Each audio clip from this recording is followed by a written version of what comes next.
Welcome to this presentation of the pad printing process. My name is John Caverman. I'm president of Pad Print Pros, an independent sales and consulting firm specializing in pad printing.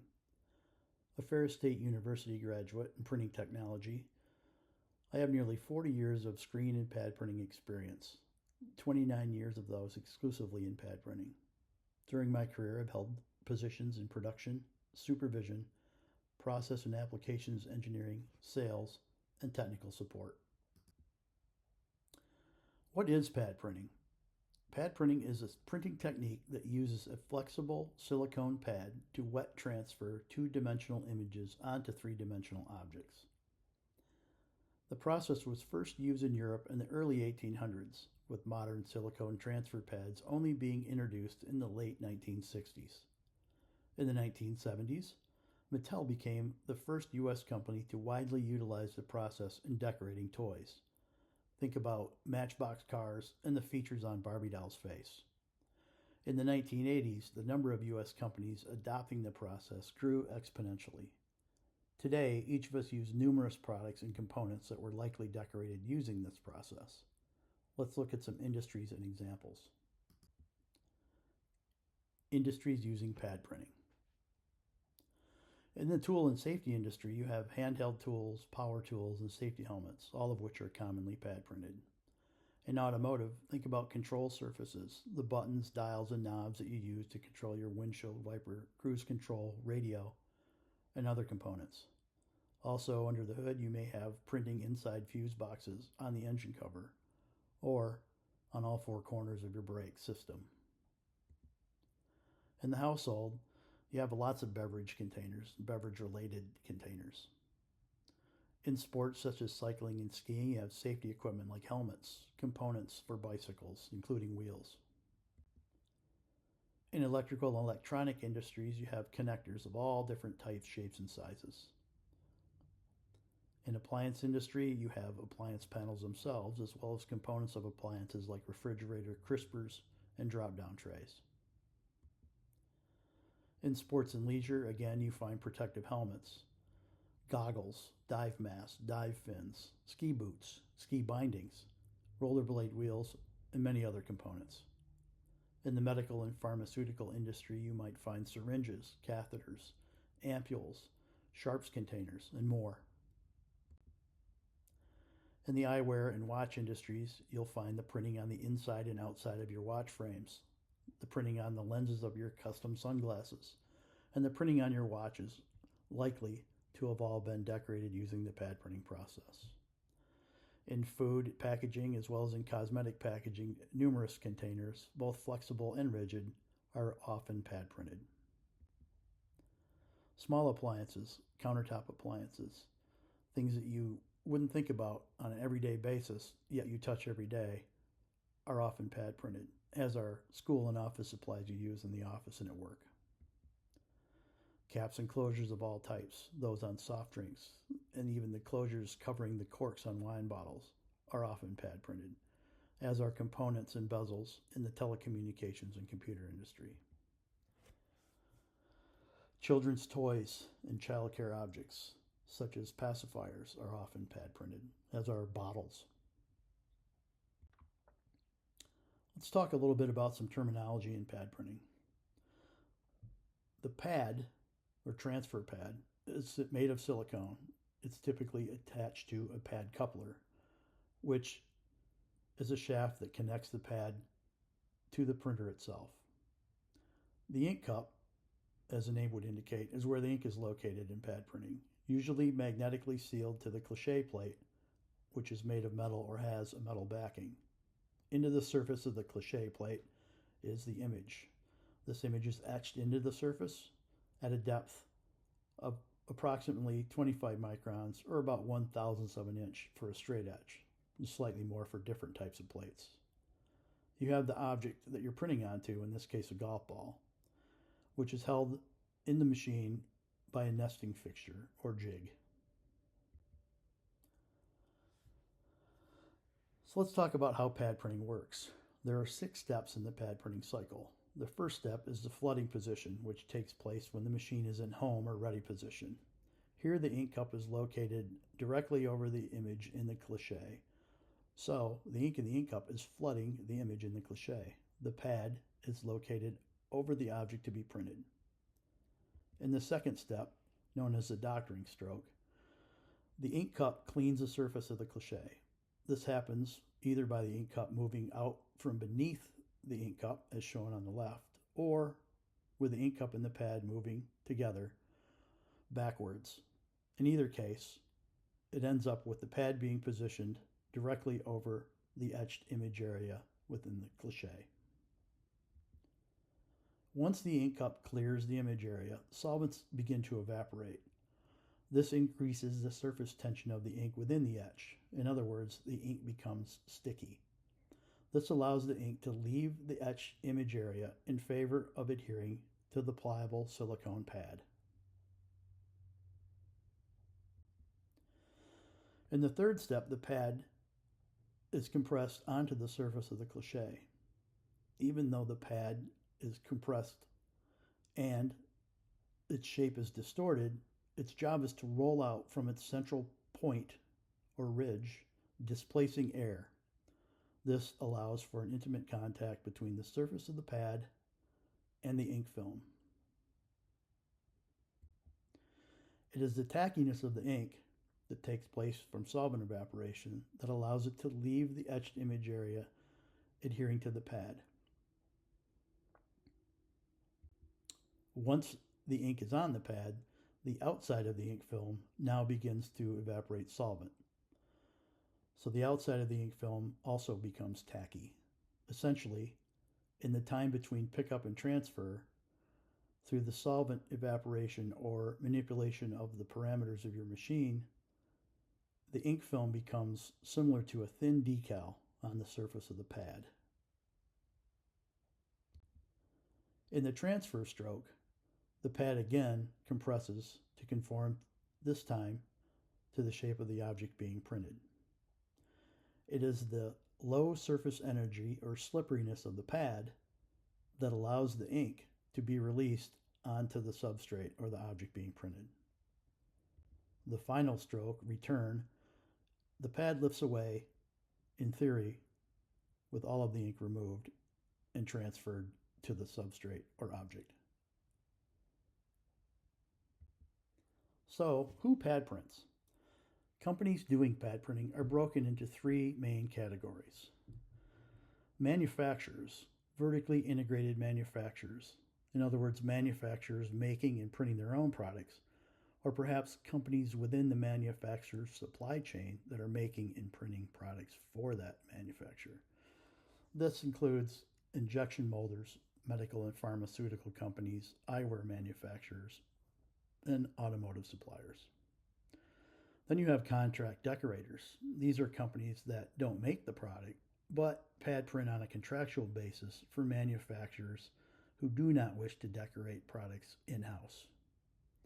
And finally, you have fulfillment companies or promotional item companies that print on promotional and marketing items, such as mugs, pens, various giveaway type items, pulling them from inventory, printing, and shipping them to the customer. This might also include some mail order catalogs. So what are some advantages of pad printing? Pad printing advantages include its ability to print on complex three-dimensional objects with little or no image distortion. Objects that aren't flat can't be screen printed effectively, so pad printing becomes a go-to. Pad printing also has wet-on-wet capability. In other words, with pad printing, you can print one color in rapid succession after another without having to cure in between the application of each color. Pad printing also has excellent spot color representation, meaning if you have Pantone or proprietary colors that your customers are very picky about, with pad printing you can match those colors very accurately. Pad printing also has high resolution as compared to screen printing, hot stamping, digital thermal, and dry offset, for example. Because pad printing does deposit a very thin ink film thickness, if you're using the right inks and additives, you can print on objects that are flexible and they will not crack. You can also print on even silicone, provided you have the right ink. Pad printing is also suitable for transferring functional materials, such as conductive and dielectric inks in printing circuits on both rigid and flexible objects. You can print adhesives and activators in assembly processes, as well as lubricants and radio-opaque inks. Pad printing does have a few disadvantages, including the fact that because pad printing requires a cliché for each individual image, pad printing is not well suited for variable data applications where you're applying serial numbers or sequential numbering or names.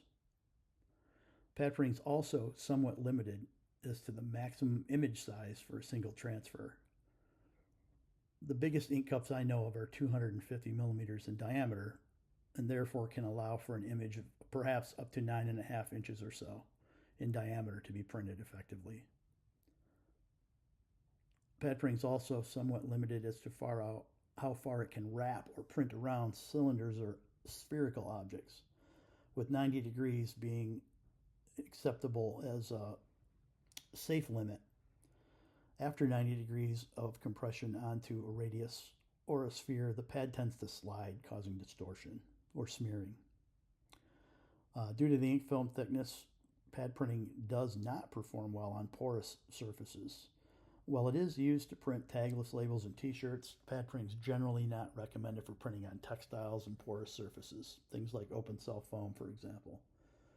And finally, as with any wet ink film process, like screen printing or digital inkjet printing, when you're printing using pad printing on polyolefins, plastics such as polypropylene and polyethylene, it's generally required you're going to have to pre-treat before you print to get the ink to adhere. In the case of pad printing, its requirement is a minimum of 32 dynes per centimeter, with 40 or 42 dynes being optimal. Let's talk about some pad printing capabilities. Pad printing is excellent for low complexity, high volume applications where you're printing a single or multiple colors on one side of a part that has a relatively simple geometry.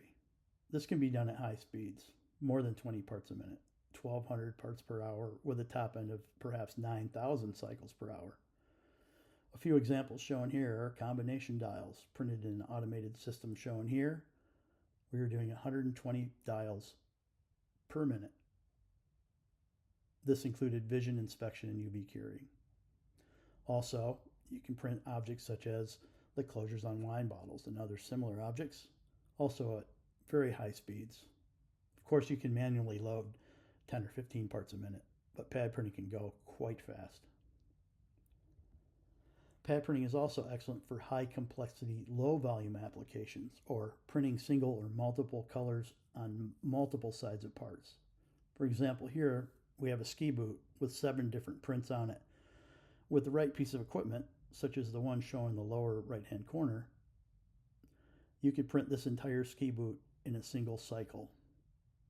Another example, using this type of equipment, which is, to use an analogy, it's kind of like a CNC machine that pad prints. You can print on 5 sides of the bezel shown here for a child's phone. All pad printing machines are not created equal. There are some significant technological gaps as far as equipment goes in the industry, gaps that represent 50 or more years. Here I've shown an old 1970s era rotary phone with a long twisty cord and the latest greatest iPhone 17 from 2025. This represents the kind of gaps that do exist with pad printing technology. Along with equipment, process development, training, and technical support are extremely important if you wish to successfully pad print. Pad printing equipment drive systems are kind of broken out into 3 categories. The first one, pneumatic, means that the machines are 100% air driven. In other words, you're probably setting mechanical stops for the travel of the pad and adjusting flow controls for speeds of the machine and different axes of motion. Then you have electronically controlled pneumatic machines, machines that move using air but are controlled electronically. This offers a little bit more process control than straight pneumatic machines. And finally, you have 100% electric machines, which are typically driven with stepper motors or perhaps servo motors or combinations. This graph shows how pneumatic, electro-pneumatic, and 100% electric machines compare when it comes to flexibility, efficiency, process control, automation friendliness, initial cost, and operating costs. As you can see here, electric machines have significant advantages over the others in most categories.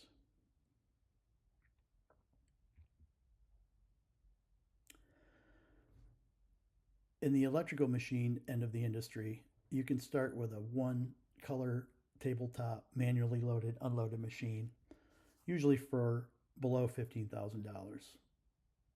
Comparably, a pneumatic machine might be as low as $4,000. But again, the level of process control, flexibility, and efficiency are not the same for a pneumatic machine as they are for an electric machine. Additionally, most electric machines can control part conveying accessories easily without the use of external programmable logic controllers or PLCs. The machine shown here in the middle is the same machine as that shown at the far left, but in a two-color configuration with a rotary table added. This rotary table is programmable. It allows you to use 2, 4, 6, or 12 stations. And therefore, if you have parts that are similar in size, shape, and geometry, you can tool up that dial for more than one part at a time and easily switch from one part to another without the use of any tools.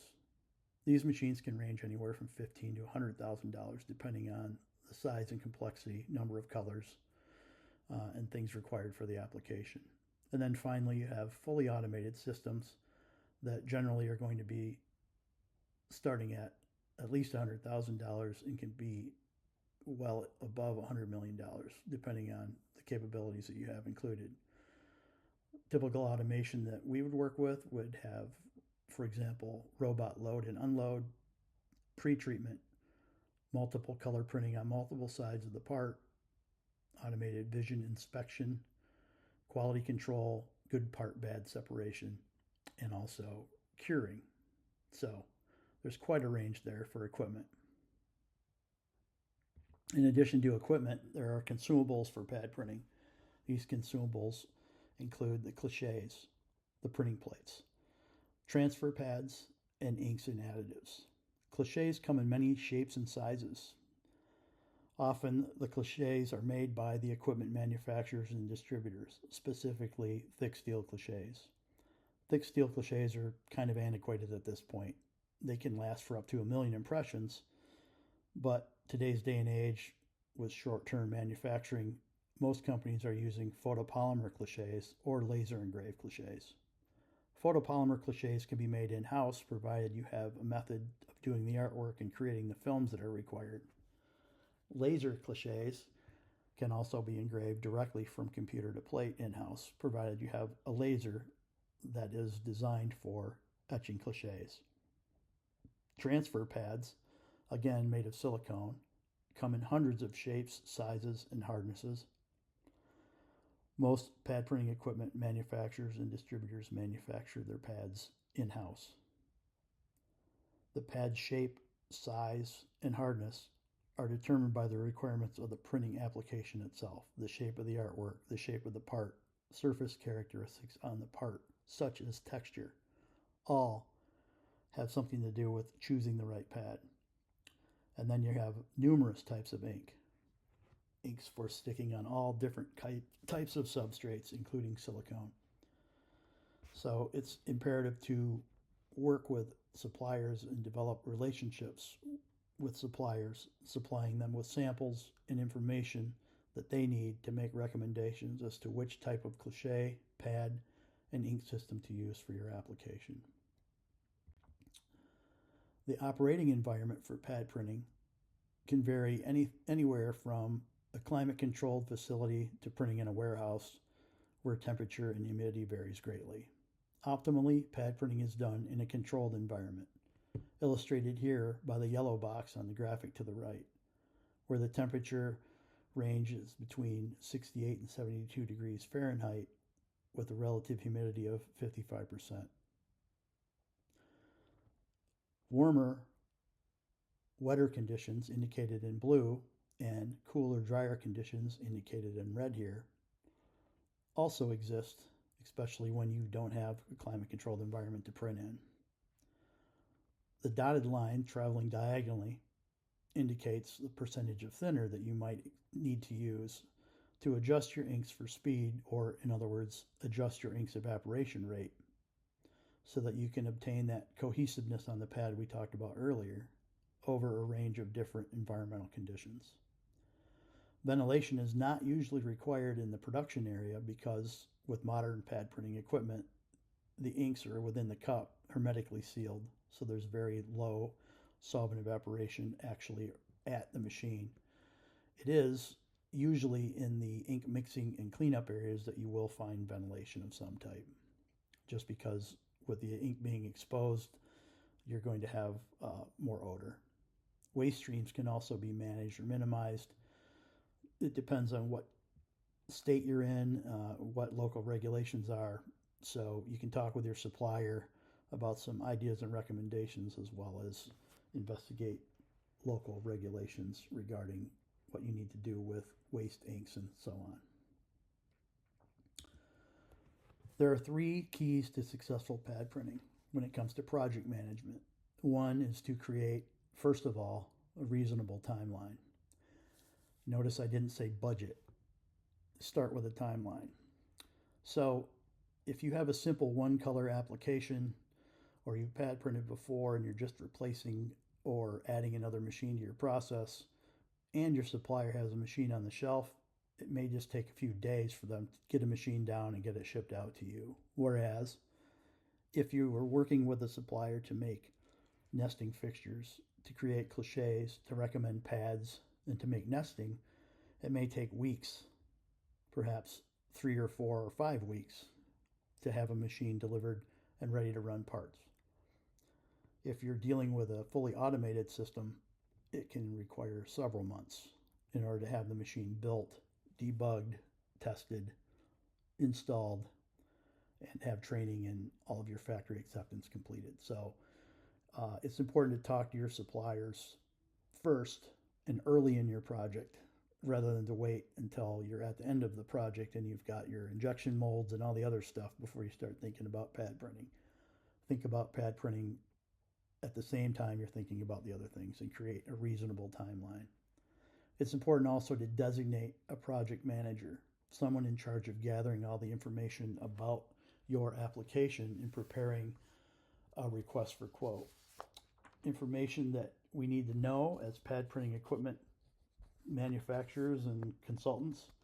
We need detailed descriptions of the product, not just it's plastic and it's black.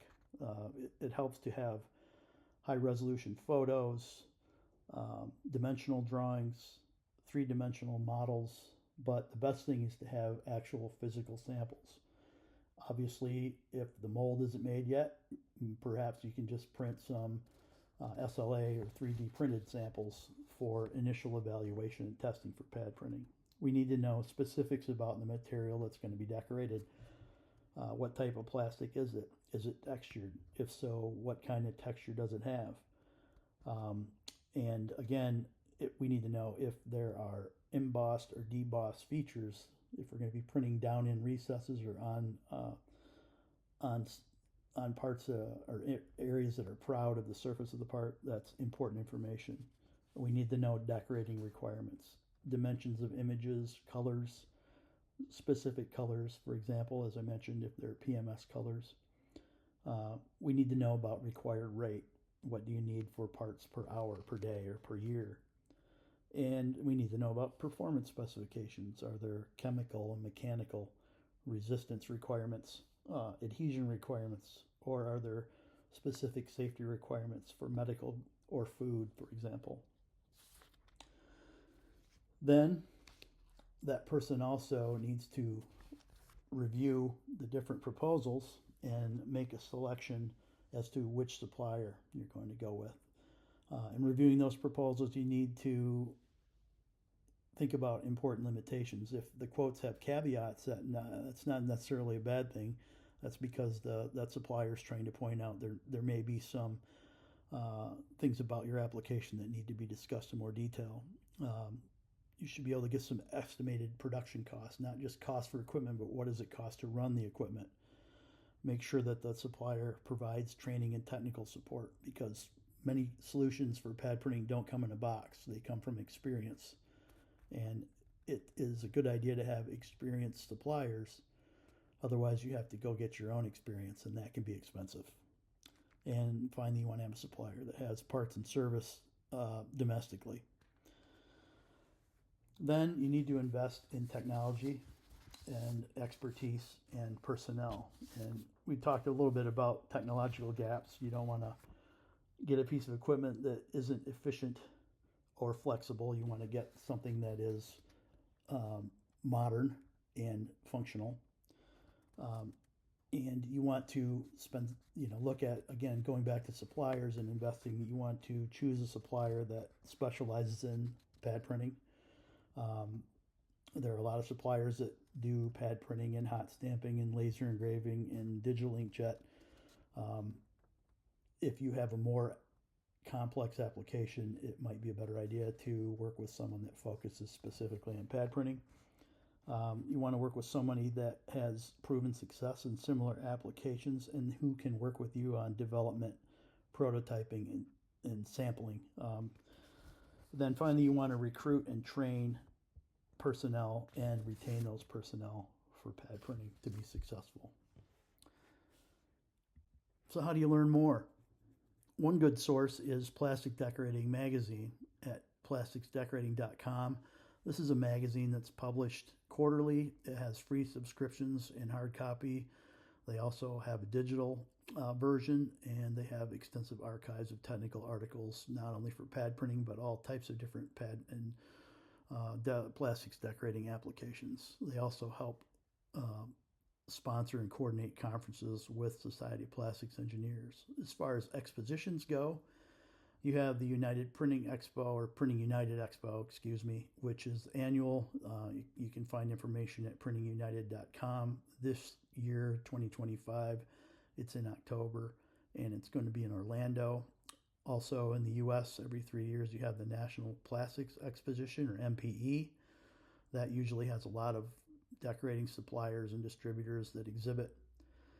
Finally, if you want to read more in detail on pad printing, I have published many books, the most recent of which is Pad Printing is a Science, Not an Art. The book's available in hard copy for $85. Also available in PDF, published in 2024. You can get that from padprinters.com, or you can also get it directly from me at PadPrint Pros. I also do consulting, third party, and as well as in-depth process training. So if you need some consulting on an application you're not sure about, or you need some process training, you can reach me directly at padprintpro@gmail.com or by giving me a call. I thank you for your attention, and I hope that you found this to be a useful presentation. Have a good day.